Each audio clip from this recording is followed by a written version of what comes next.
बात करेंगे कि प्रेगनेंसी में फैलोपियन ट्यूब का कितना बड़ा रोल होता है। तो फ्रेंड्स, मैं हूं Sapna and welcome to my channel 2M सपना's ड्रीम वर्ल्ड। फ्रेंड्स, हर महिला की ओवरी में 2 फैलोपियन ट्यूब होता है। ट्यूब के साइड में अंडाशय होता है जो हर महीने एक अंडा बनता है और वो फैलोपियन ट्यूब से होकर गुजरता है। अगर पुरुष का शुक्राणु उस पर रेडी रहता है तो पुरुष का शुक्राणु जाके अंडे से मिलता है, उसी वक्त अंडा फर्टिलाइज होता है।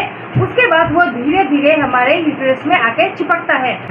तो फ्रेंड्स, चलिए आज हम बात करते हैं कि फैलोपियन ट्यूब में ऐसी क्या प्रॉब्लम हो जाती है जिसकी वजह से हम कंसीव नहीं कर पाते हैं। तो फ्रेंड्स, फैलोपियन ट्यूब एक बहुत बड़ा इंपॉर्टेंट रोल प्ले करता है प्रेगनेंसी होने में। जैसे कि अगर आपका फैलोपियन ट्यूब ब्लॉक होता है तो प्रेगनेंसी रुकने में प्रॉब्लम होती है। अगर आपका दोनों फैलोपियन ट्यूब ब्लॉक है तो आपकी प्रेगनेंसी कभी नहीं रुक पाएगी। तब आपको क्या करना होता है कि तब आपको आईवीएफ के लिए जाना होता है। तो फ्रेंड्स, फैलोपियन ट्यूब ब्लॉक क्यों हो जाता है और ये ब्लॉक होने से हमारी प्रेगनेंसी क्यों नहीं रुक पाती है? तो फ्रेंड्स, आपको बता दूं, फैलोपियन ट्यूब्स ब्लॉक होने के कई सारे कारण होते हैं कि आपकी ओवरी में अगर कोई सिस्ट बन जाए और वो सिस्ट बड़ा हो जाए, उससे इन्फेक्शन होते होते आपका जो फैलोपियन ट्यूब है वो भी ब्लॉक हो जाता है सिस्ट की वजह से।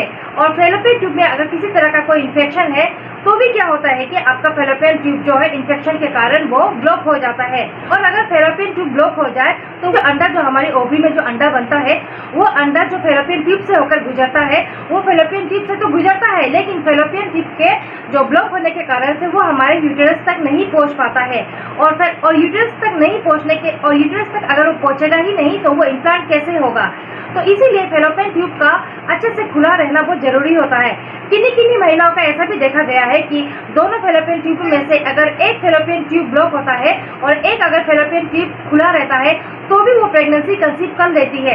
लेकिन अगर 2 फैलोपियन ट्यूब ब्लॉक रहता है तो कंसीव करना नामुमकिन होता है, तब आपको आईवीएफ के लिए ही जाना होता है।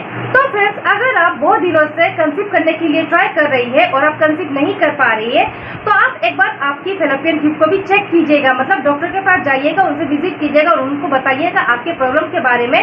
उसके बाद डॉक्टर ही आपको सलाह देंगे कि एक बार आप अपना फैलोपियन ट्यूब भी चेक कर लीजिए ताकि कहीं उसमें कोई ब्लॉकेज तो नहीं है। अगर फैलोपियन ट्यूब में ब्लॉकेज होंगे तो डॉक्टर उसे किसी कारणवश वो ट्राई करेंगे कि आपका फैलोपियन ट्यूब को ऑपरेशन के द्वारा खोल दिया जाए।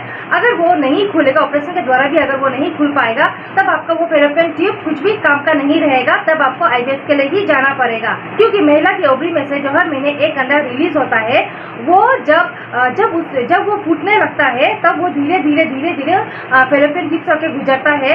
और पुरुष का जो स्ट्रॉन्ग वाला स्पर्म होता है जो बहुत तेजी से दौड़ता है, पुरुष का तो बहुत हजारों में स्पर्म रिलीज होता है, तो उन्हीं हजारों में से कोई एक सा जो स्ट्रॉन्ग वाला स्पर्म होता है वही स्पीडली जाके अंडे से मिलता है, उसके बाद फर्टिलाइज होता है। उसके बाद ही फैलोपियन ट्यूब से होकर गुजर के वो विदिन 6 to 7 डेज के अंदर वो धीरे धीरे गुजरते फैलोपियन ट्यूब से गुजरते यूट्रस में आता है। उसी के बाद यूट्रस से चिपकता है, मतलब इम्प्लांट होता है। उसके बाद ही आप सक्सेसफुली कंसीव कर पाते हैं। तो फ्रेंड्स, बता दूं आपको कि अगर आपका फैलोपियन ट्यूब ब्लॉक है तो आप कभी कंसीव नहीं कर पाएंगे। अगर आपका एक फैलोपियन ट्यूब ब्लॉक है और एक खुला है तो आप कंसीव कर पाएंगे, उसमें चांसेस रहता है, वो उसमें कंसीव हो जाता है।